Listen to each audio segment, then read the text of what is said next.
Hey guys, I'm Al Washington and welcome to my Mystical Laws podcast. I am here with showrunner Brad Williams, and we're going to be talking about the latest voiceover project, the Road Diaries. So I'm going to go ahead and pass the mic over to Brad. Brad, if you'd like to say hey to everybody.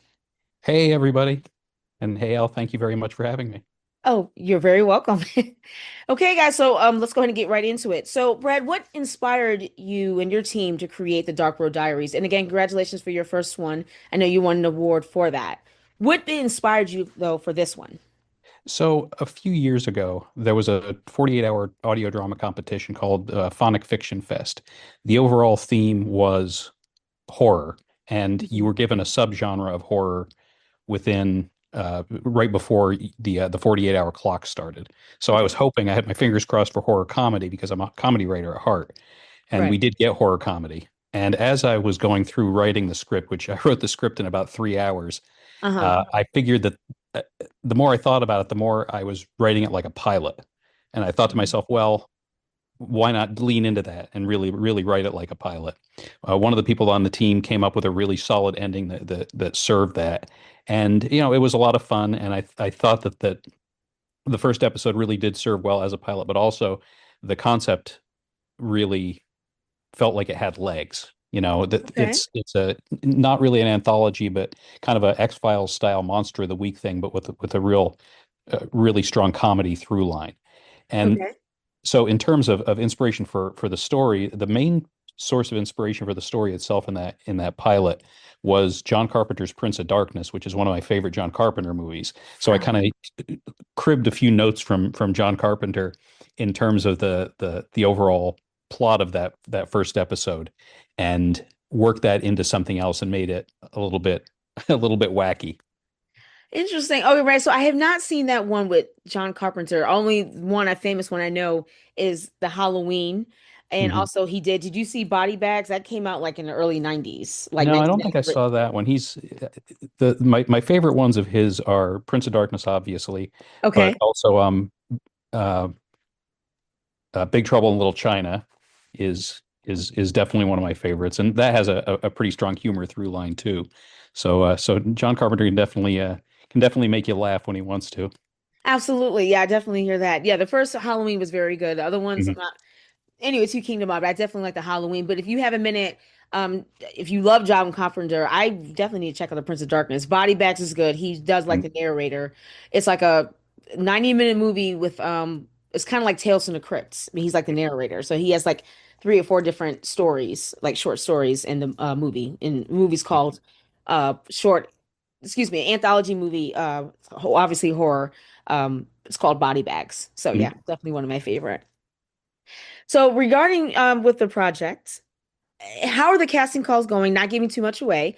How do you feel about James and Daria? Any challenges? I don't know if you guys cast them yet, or how's that going? Oh, well, it's Jack and Daria. Just one Jack, minor correction. I'm sorry about that. Jack and No, Daria. I'm that's okay. sorry. Jack and James are pretty similar names. Oh, Yeah, the reaction, we have about a week and a half left in the casting call. It's closing in 2 Fridays from when we're recording, and we have right now 290 total auditions, which is a nice, lot. nice. It's a good problem to have, but it's definitely going to be daunting. What I usually try to do when I cast is I usually try to listen to all the auditions and Uh-huh. cast over the weekend after the casting call closes, but I know that's not realistic. I want to make sure that I honor the hard work of the people who submitted. So I'm actually extending it out to a full week of Nice. evaluating all the auditions that go in to make sure that I really listen to them and really evaluate them. And like I said, I want to make sure that, people have gone out of their way to audition for this project, and I want to make sure that I treat that with the appropriate level of respect, which is a lot. Absolutely. Yeah, and I know you got over, like you said, over 200 auditions. I know it's going to be a process trying to narrow it down. Um, definitely good luck with that. I know how it is with the casting call process. It's like you have this one person and another person comes, oh my God, and blows your mind away. So, Mhm. and that's good. I'm glad to hear you extended it and you said it's going good so far. So, can Yeah, we'll definitely. There's usually a rush at the beginning and at the end, although that hasn't necessarily been the case this right. time. It's been pretty steady coming in, but I do expect to have quite a few auditions that come in within the last few days of the casting call. Like maybe that Wednesday, Thursday, Friday before it closes, I expect a kind of an inrush. So we should be well over 300 auditions for 5 roles. Oh wow, God bless you. Okay, definitely, yeah, definitely. I can't wait to. It's a good problem to have. It's good. Yeah, that's good. You guys got a lot of good talent. Okay, definitely good luck with that. You said it was Yeah, a and challenge. it's funny because when I started Once Upon a Wasteland, the first Uh-huh. casting call that I did, I think we got 10 auditions maybe. Oh, And really? and I ended up going with outside of the casting process for my two leads because I just there just weren't auditions that I would have felt comfortable with moving forward with. And Right. now, we're going to surpass 300 auditions for another project. So I'm hoping that some of that is establishing a good reputation as a creator. I know that's right. No, right. And at least you're honest. Like I said, I appreciate you saying at least you're honest because I know you want to get the vision out there and you're not the type, at least like I said, for now, this project that you're just casting anybody. Oh, I just want to get some experience. I just want to get it out there. So I'm just gonna get anybody that can train them. Yeah.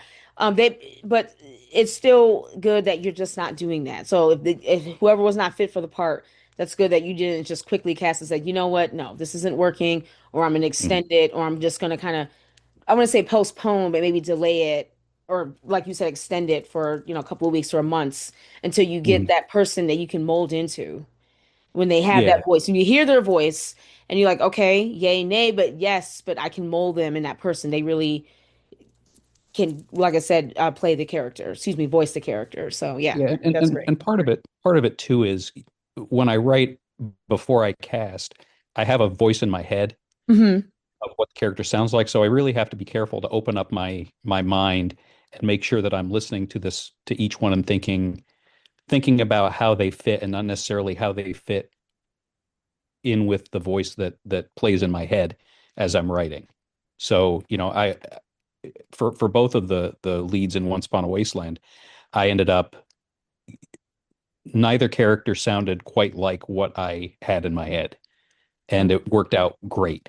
I mean, the show has been fabulously successful, and a huge part of that is the cast. People. I'm just the guy that writes the scripts. The performers are really. I always say the performers are the people that keep people coming back. The writing is an Yeah. important part, yeah, but if you don't have the right people voicing those lines, it's just not going to work, and people aren't going to stick around. That is true. Yeah, because like I said, even with the casting process, like I said, film, whether it's film, definitely voiceover. Anybody can read off the scripts. Anybody. Obviously, that's the first thing, the direction. Anybody can read off the script, but you need to have, you said, depending on the character, which is can't be any more true, um, to really be that voice, that uniqueness that you guys are looking for. Yeah. I mean, anybody can, like I said, I'm looking to cast mine hopefully late, and I do mean late this year after hopefully I get finished my novella. So I know exactly what that means going through the casting call process. And if that voice isn't there, like no, either I'm gonna have to recast or just delay it or just keep the ad open until I can find who I can mold and yeah. It Mhm. really has to be the voices. Yeah. Yeah, and it's nice to have gone through this process already. So it's not as daunting as it would be if this was my first time Yeah. and I had 300 plus auditions. I would feel completely overwhelmed. So now I only feel slightly overwhelmed. Uh, Interesting. Okay. So, Rand, with that being said, my other question, the talk of the AI, because we were talking about like the voices, and it seems like AI is getting used for every damn thing in this country, especially with voiceover work. What do you think about that? Like, do you think that the AI is going to take over voiceover careers? And because now I'm seeing all these programs that now you can, take somebody's voice, make it, duplicate it, and make it your own style, or just like, like little templates you can use. So, what are your thoughts on the AI thinking that may take over voiceover careers? I don't think that it will. There, unless and until, and I don't know that we're ever going to get to this point unless and until it can really genuinely duplicate a performance. Like you can duplicate a voice, but you Right. can't duplicate a performance. You can't duplicate a human being looking at those lines and looking at the context of those lines and giving it the right inflection and the right emphasis and really performing the lines and not just blurting them out based on an algorithm. And the other thing too is Hmm. I think, and this may be a controversial take, and I may offend some people when I say this, Oh, but God. I think that if a project is willing to use an AI voice performance, and I use the term performance loosely there, if Right. they're willing to use an AI voice performance, then that doesn't speak well for the person who is running that project and their creativity. So it's not the kind of project that a voice actor should want to be involved with anyway. So nothing of value is lost. That is true. Well said. And yeah, I just pray it doesn't. I just maybe when I see the commercials, especially like on YouTube or anything, and I'm seeing like, oh, now you can do voiceover, now you can do AI, you can use, yeah, I mean, I know we have to embrace it, like I said, accept it. It's just, I truly hope I would like to, I would love to continue using real people with human emotions, especially for my projects. And that's what I have been doing. This is gonna be my fourth project, and I'm glad, like I said, at least somebody else feels that way, that it's not gonna, take over and sound superficial. So yeah. Yeah, I think that you can really easily pick out an AI voice on YouTube now. Oh yeah, And there's a lot of different tells, and it just shows, I mean, frankly, it's just laziness I to agree. use that. Yeah. You can see Dark Road Diaries is an unpaid project, Hmm. and I have as many auditions as we have for it. It's not hard to find extremely talented, dedicated people to help out on your project, even if it's something that's being done on a volunteer basis. So if somebody doesn't want to even go through that level of effort, it doesn't speak well for their uh, dedication to doing something good and doing something well. So, like I said, nothing, very little of value is lost when in terms of that kind of thing, because I question the quality of an overall project if they're willing to use an AI voice. Yeah. Like I said, well said for that. But even though, like I said, it is volunteer and it's also another way to make someone, like I said, not boost their creativity, but also with their resume and also getting more experience, especially if you definitely want to work in the voiceover world. So, like I said, you may not get the multi-million deal, but like I said, this is a stepping stone if you definitely want to have a career and definitely doing Mhm. voiceover work. So yeah, absolutely. Yeah, I agree. Do you happen to have a favorite podcast that you're listening to right now that's inspiring you to write Dark Road Diaries or just in Well, general? it's not so much an inspiration for Dark Road Diaries, but my Mhm. favorite podcast of all time is How Did This Get Made, which Oh, is it's it's Paul Scheer and June Diane Raphael and Jason Mantzoukas who get together and talk about bad movies, and okay. it's a great podcast. It's hilarious. The Paul and June are married, and Jason is a very good friend of theirs, so there's always really good chemistry, and they talk about some of the wildest movies you'll ever run into. I saw him live in Durham a Oh, couple of nice. years ago, and it was great. It's just a lot of fun. It's a fun podcast to listen to, and to hear, all three of them are professional actors in professional Hollywood actors. All three of them are very accomplished. So hearing their perspective is also a lot of fun. It hits a little bit different when it's people that have kind of been there and and done that. And I'm sure they've all been involved in their own projects that maybe didn't turn out as well as they expected them to. But Right. it's a huge amount of fun, and I anxiously anticipate every new episode that comes out. Nice. Okay. Very nice. Okay. What inspired you to become like a showrunner or creator? Like what lit a fire under your ass to really go ahead and do with a passion? Like what? Well, so I always wanted to be a screenwriter, and I did some Uh-huh. of that when I was in college. Did some sitcom writing and that kind of thing. Right. And by the time I turned about 26 or 27, it hit me that was not going to be a career for me. It just what I had a pitch that I had sent in that I believed in, that I thought was great, and it just got absolutely no traction. I thought, okay, it's time to pivot and get a real job. So I did that, and I did that for about 25 years. And then I ended up auditioning as a voice actor for a audio drama podcast called The Modus Files. Okay. And the showrunner for that show encouraged me to, he knew my background. He encouraged me to look into, writing my own show, doing my own stuff. We went back and forth. I gave him some script snippets that I wrote, and he was just very encouraging to me to pursue that. And I didn't know that audio dramas were a thing Hmm. before that. So I thought, well, okay, this is something that I can do. I know I can write. I Yeah. don't know how to do anything else, but I do know how to write. I had to figure Okay. out, editing, sound design, music, all that kind of thing as I went along. But that really did, kind of reignite things and reminded me of why I enjoyed doing it. And that was how Once Upon a Wasteland started. So I Nice. did that for 3 seasons, Okay. and we have done, like I said, it's been very successful. We have north of 600,000 downloads now, I think. I haven't looked at the numbers recently, but Okay. we passed half a million several months ago. So I'm sure we're well over 600,000. We were after the first of the year. It's the strangest thing. We haven't had a new episode of Once Upon a Wasteland since May of 2024. So it's been almost 2 years. But for some reason, we ended up back in the top 100 of the Apple Podcast science fiction charts. So I don't know why that happened. The Fallout TV show probably had something to do with it, Right.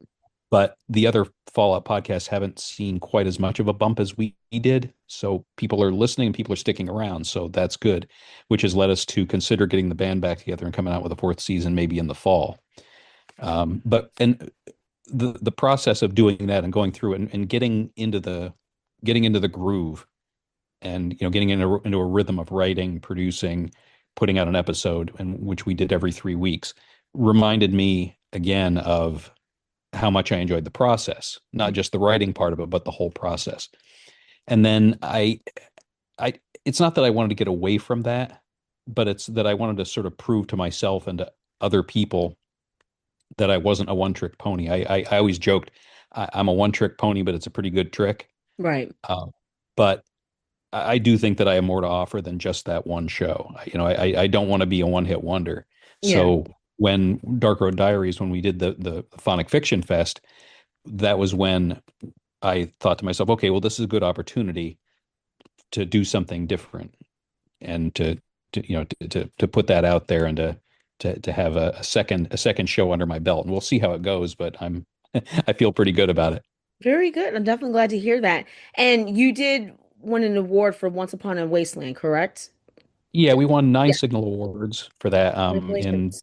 different categories. Best show art is one. Charo Miami is the person who did our show art for that, so that was really her award. But best writing, best overall scripted fiction, I'd have to look at them to remember. But yeah, Oh it yeah. was a it was a total of nine. But Right. yeah, it was definitely gratifying to receive those awards because in most of those categories we were up against big studio productions, productions that had actual budgets and professional voice actors and professional editors and sound designers and marketing campaigns, and we didn't have any of that. So it's Right. really a testament to audio drama really is egalitarian in a lot of ways. The playing field is much more level there than it is in a lot of other areas. So it's a place where creative people can go and succeed That's even right. when they're going up against heavy hitters in a way that you can't when you're doing film, for Right. example, or music, really. Right. But I'm glad you're still keep going though, definitely with it. I know you said like a one hit wonder. Yeah, some people, like I said, just want to do like one big passion project. They said, you know what? I just want to do this one project and I'm good. But then you have those like yourself that just wants to definitely keep going and you love the creative process. Absolutely. Mm. I think that's great. And speaking of which, how is the production going overall so far? Well, Besides we're the still in cast. the casting. Yeah, we're in the middle of casting right now. Right. What I'm doing right now as we're doing that is I'm adapting that Phonic Fiction Fest script into a proper pilot. When you write a script in 3 hours, there tend to be some plot holes and some other things that you need Yeah. to correct. So that I'm working on that. I'm also fleshing it out a little bit, so it's a little bit longer. I want each episode to be around 30 minutes long, a good sitcom length. And Very the PFF script was about 25. So I need to flesh it out just a little bit. Not much, but just a little bit. So it's really just tightening that up and making sure that it serves as a proper pilot in in a way that maybe the script as is didn't necessarily do. Because Okay. there's some heavy lifting that you have to do in a pilot that you don't that I didn't do. Establishing more about the characters and their backgrounds, those kinds of things. Giving people a reason to stick around because the first episode is always going to be a show's most listened to episode, and people are going to decide based on that first episode whether they want to listen to more. So you can't push off some of that character building and some of that world building until later. You don't want to do everything in the first episode, but you have to give the audience enough to understand why they want to keep following these characters, why they want to root for these characters, and why they want to follow this story. So that's True. that's the main goal for that first episode. That is true. I'm glad to hear that. Definitely. And again, congratulations. That's, yeah. I love the process. So, do you happen to have any advice for those who want to actually break into voice acting or just tips or pointers in general, especially when it comes to voiceover acting? Yeah, I would say the most important piece of advice I think I can give is you don't need to have a Newman TLM 103 $1,200 microphone. Oh, okay. You There don't. is a tipping point where you want to you don't want to buy you don't want to use a a $10 headset mic either, but Right. there's you can spend $100 on a microphone and you will still get good sound quality. The most important thing you can do is treat your space.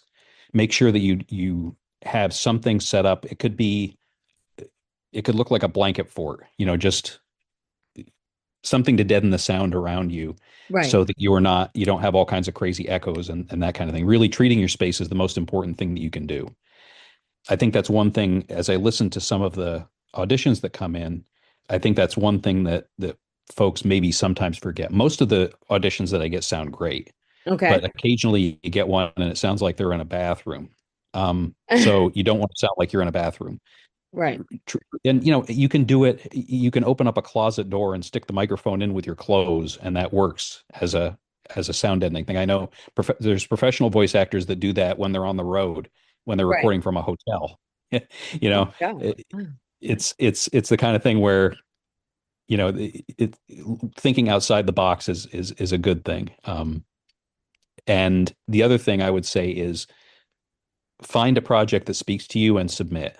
Just submit, submit, submit. Like I said, we're going to have well over 300 auditions for 5 roles. That means we're going to have 300 and some people that are Right. going to be disappointed that they didn't get cast. Mm. Never take that personally, especially for a big project like this one's turning out to be.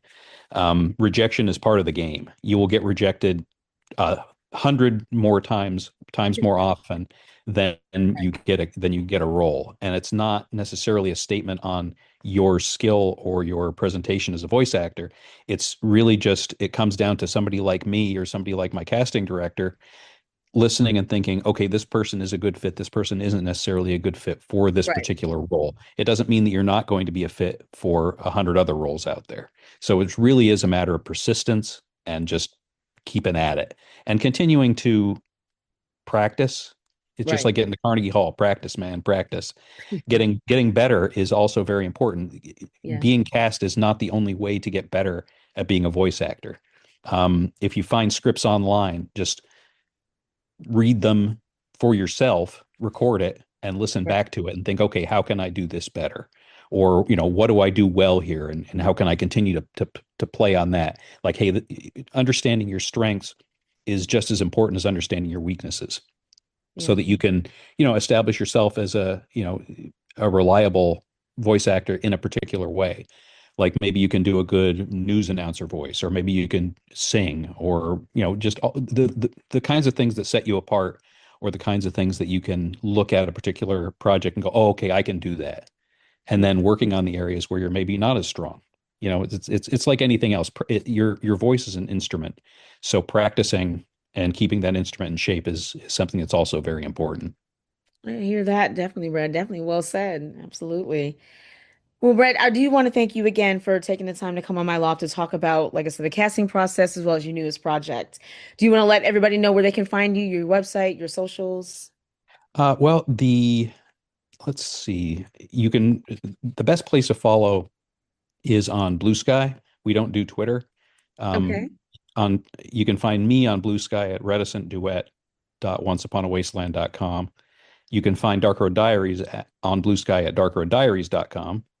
And Once Upon a Wasteland, which is sort of the overall production umbrella, is onceuponawasteland.com. You can find all three of those accounts on Blue Sky. You can find us on Instagram at Once Upon a Wasteland for Once Upon a Wasteland Productions, and also at Dark Road Diaries for Dark Road Diaries. Nice. That's we do have a if you look up, I do have a channel for Dark Road Diaries on YouTube. I don't have anything there yet. That's where episode releases and other things like that are going to be.